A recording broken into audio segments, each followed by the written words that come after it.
Welcome back. This is part 4 of Motherboard's Guide to Your Personal Rebrand.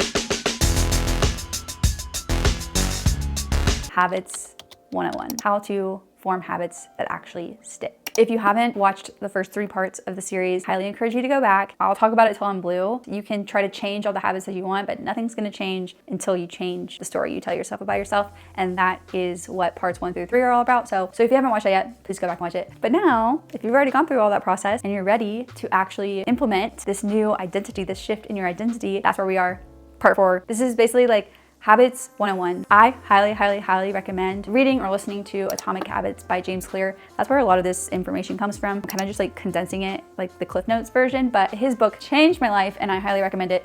Go read that. Go read that if you have the time. But if not, you can just stick around for my little synopsis. How to make new habits stick.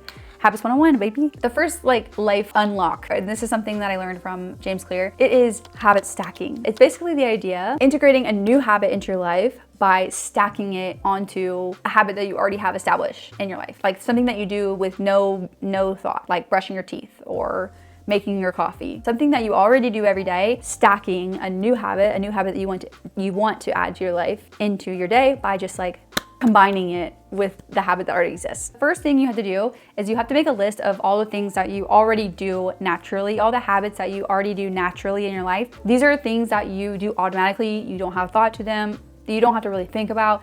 You brush your teeth, you make your coffee, you check your email. Those are your established routines and habits. Then you're gonna take one of your new habits, something new that you want to do, and you're gonna pick one of your existing habits to serve as a trigger for your new habit. It really should be something that naturally kind of leads to or is related to the new habit. So like for example, like say a new habit that you want to establish is you want to start making your kids' lunches at night. Well, you know that you clean up from dinner every night. You clean the kitchen up from dinner every night. That's something that you already do regularly. So you just want to use cleaning up from dinner as the trigger to make the kids' lunches while you're there, while you're already in the kitchen making lunches. That's your stack, is you're stacking making kids' lunches at night with cleaning up the kitchen at night. So it will immediately follow. Some more examples might be like, okay, you make coffee every morning. You wanna start emptying the dishwasher in the morning. You're gonna stack unloading the dishwasher with making your coffee. So maybe as soon as you press the button, you unload the dishwasher. That's your new habit stack. And you'll see on page 9 of the motherboard, you have your habit audit, and that is where you can look what already exists right now in your morning, afternoon, and evening.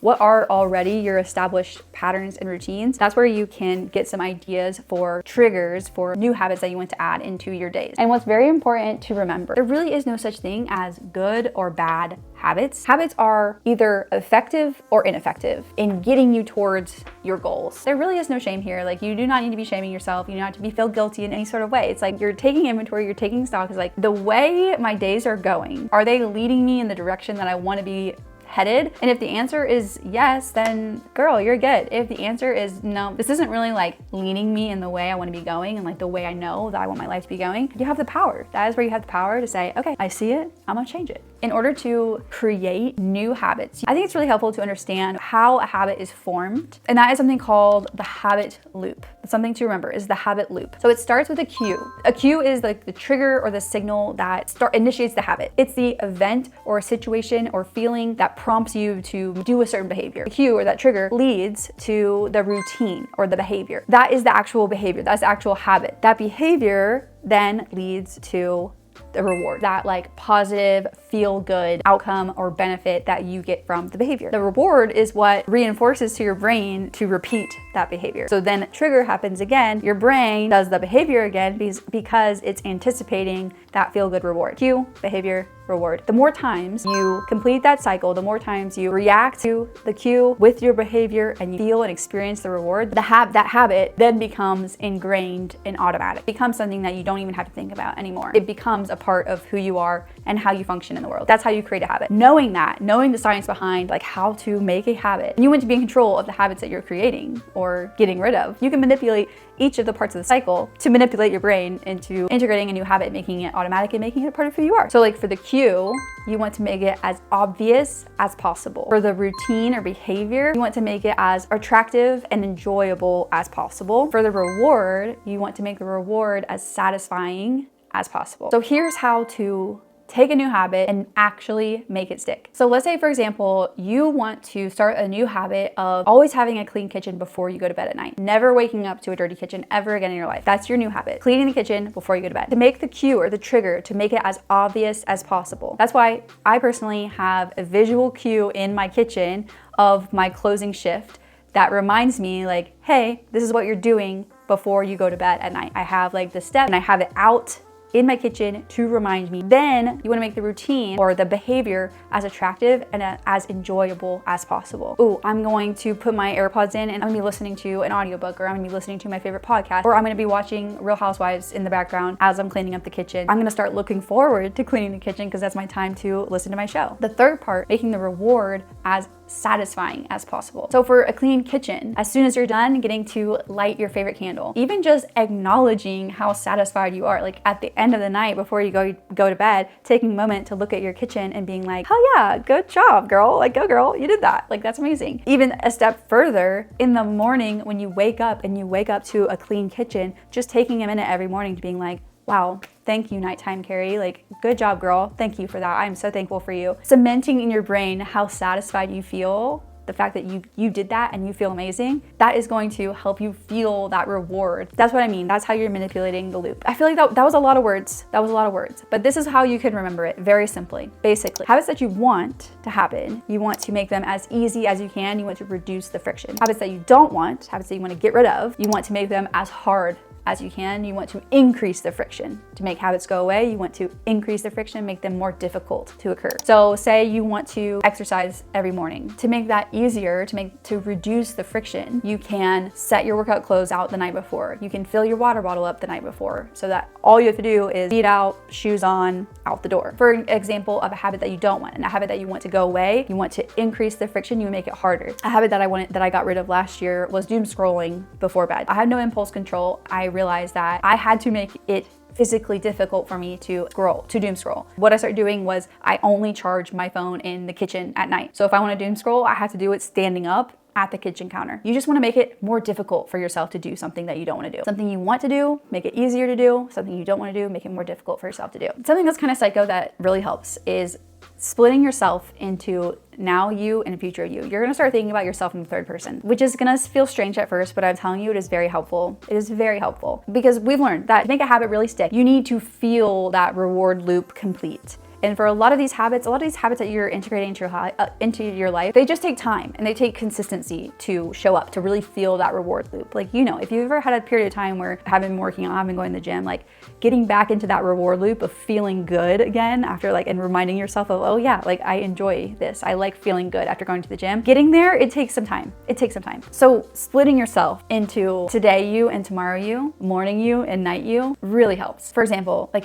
morning Carrie is always my motivation for nighttime Carrie. And morning Carrie always thanks nighttime Carrie for all the hard work she did. Or when today Carrie feels less stressed. Yeah, I just I thank her because I'm like, yes, thank you girl. Thank you for doing that. And it helps close the loop. The next thing I want to say is you need to prepare for the valley of disappointment. The valley of disappointment is a real thing and it will make you want to quit. We have this idea of progress being this linear straight line where we put in effort, we see results, we put in effort, we see results. We expect it to go like that. But really that's not how progress works. It's more like exponential line. It starts really slow and then it compounds over time. The valley of disappointment is that difference between what we expect our progress to be and how it actually happens. It's that time where our early efforts, we're putting in all this efforts and it feels so hard and we're not seeing the results that we're expecting to see. It doesn't feel like it's paying off. It doesn't feel like anything's working. And that's where most people give up because they're like, I'm putting in all this effort and nothing's really changing. But it's just the fact that you haven't gotten to the curve yet. The breakthrough is right on the other side of that valley. It just takes the persistence to get through the suck. Because once you do, that's when everything compounds, all of those habits, all those choices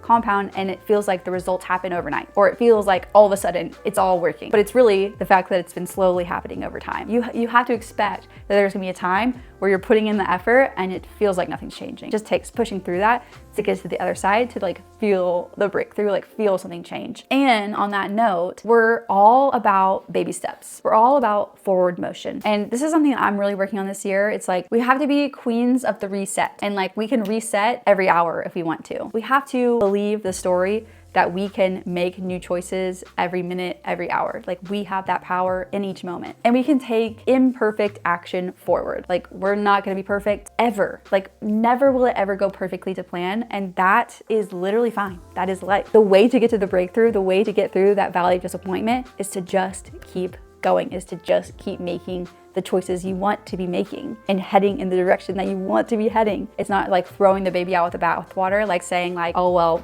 I didn't go to the gym first thing in the morning, so I guess I'm just not gonna do anything today. It's saying like, okay, well, I didn't get to go to the gym, but I'll make sure to go on a walk this afternoon, just around the block even. Like that's a baby step forward. That's not giving up everything just because one thing didn't go perfectly to plan. At the end of the day, every action you take is a vote for the type of person you want to become. No matter what action you're taking, you're voting with your actions for the type of woman that you are becoming, who you are in the world. Your actions, what you do with your day, you're creating that story in your mind of who you are and how you show up and what you're capable of. So it's like, you have the power to make that story what you want. You have the power to vote with your actions, with your choices in every moment, not just with your whole day, not with your whole week, in every moment. You have a new chance to vote for who you want to be, who you show up as, who you are. And I think that's a beautiful thing. I love that. I'm reminding myself of that right now. And the votes might not be the same every single time. That you might not cast the vote that you want every single time, but you keep voting for the person you want to show up as. Because the more you vote,